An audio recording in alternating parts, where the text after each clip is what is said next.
আসসালামু আলাইকুম। আমরা বিশ্ব ইজতেমা মোনাজাত শেষ করলাম।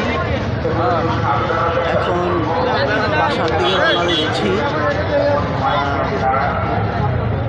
মোনাজাতের সময় আপনাদের দেখাইতে পারি নাই। এখন চলে যাচ্ছি বাসার দিকে। আল্লাহ তাআলার অশেষ রহমত,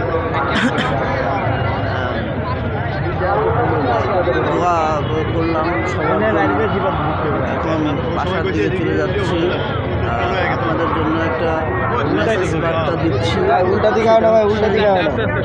সেটা হচ্ছে মানুষ, আমরা মুসলমান, একে অপরের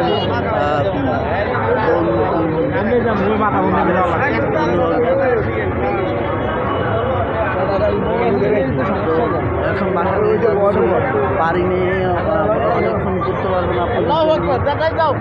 আপনারা সবাই দোয়া করবেন। আসসালামু আলাইকুম, আল্লাহ হাফেজ।